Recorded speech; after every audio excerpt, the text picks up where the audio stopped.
Hi guys, welcome to a short video about power bank development between 2010 and 2020. So we start here with something from about 2010, and that's around 2015, and that's 2020.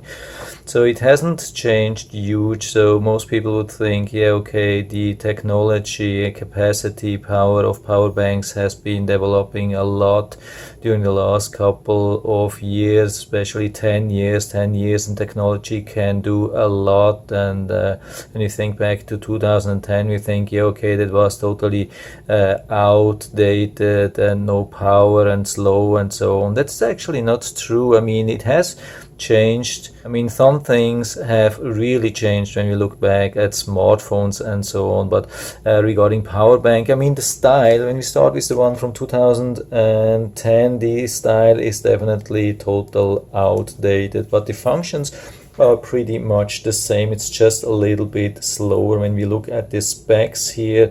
Yeah, it's charging with 1 amp, but unfortunately I haven't seen any time 1 amp charging.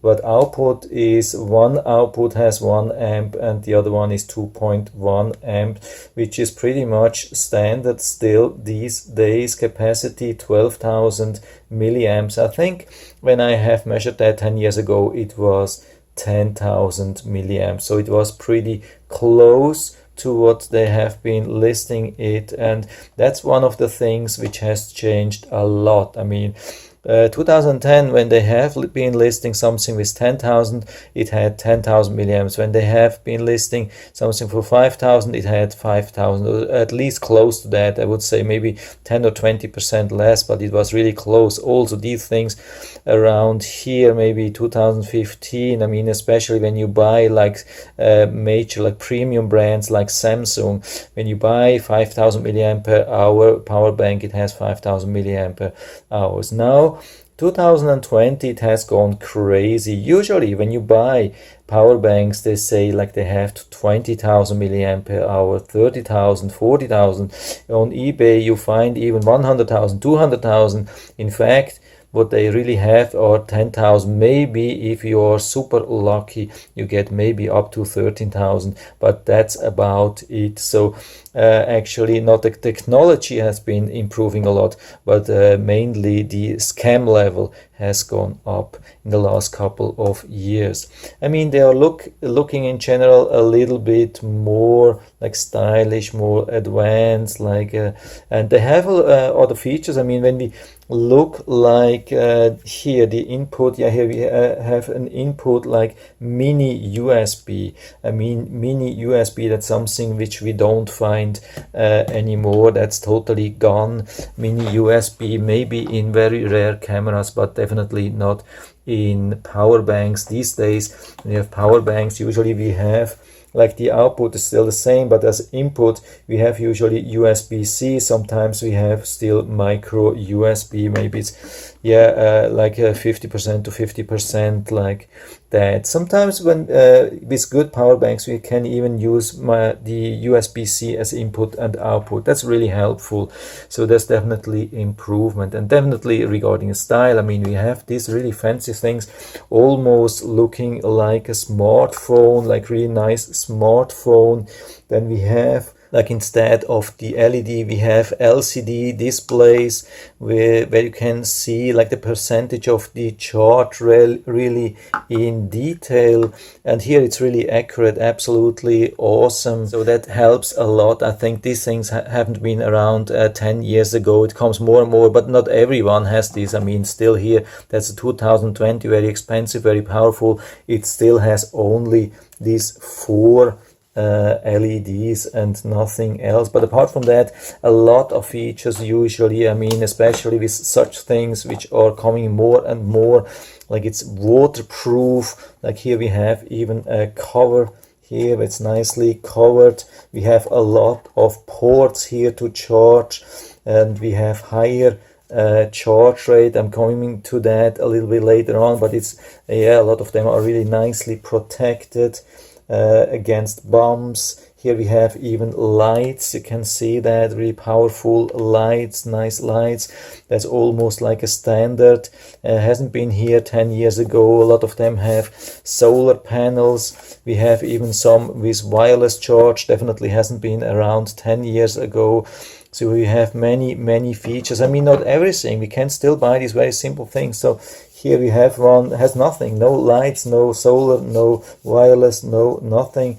Pretty simple. I mean, really comparable to the things 10 years ago. And when we look at the capacity and size and weight and everything, it's somehow a little bit disappointing, I would say, in this 10 years.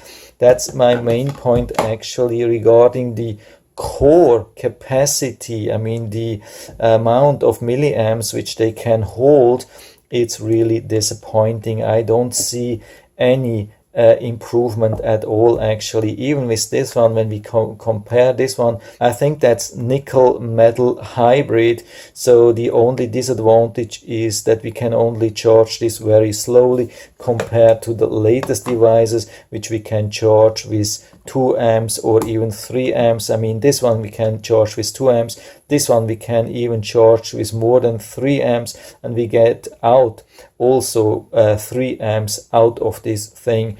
I mean, here it's totally limited input. I would say that's definitely not a 1 amp input. They just write it here, but it takes 24 hours to charge. So charge usually has been much slower with the nickel metal hybrid. But since we have the lithium ion, I think most of them here have lithium ion, and this has definitely a lot of advantages, but also we have more risk for overheating and fire and explosion and so on. Of course, most of them are really safe, but we have to be careful. And also, like electronics, the good thing is they are trying to build in more technology in all these things. I mean, here it's just more or less the battery. And I mean, when there are like batteries, lithium ion, we are talking about 3.7 volts. Of course, there has always been something which increases the voltage to 5 volts. That have always been in there. But apart from them, there's a lot of security or safety built in here. It has started like 2015, now 2020. Most of these power banks have a lot of safety features against overheating and misuse. Like when you short circuit such power banks, usually doesn't happen anything because they realize that it's a short circuit.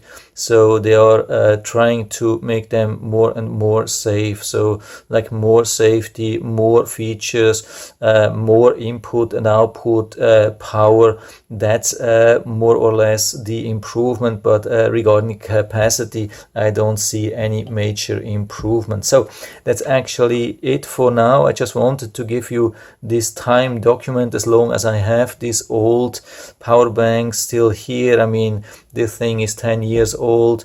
It could die anytime soon. So I wanted to make this review or this more like a time document as long as I have these things. And I hope I've been able to help you or show you some interesting things.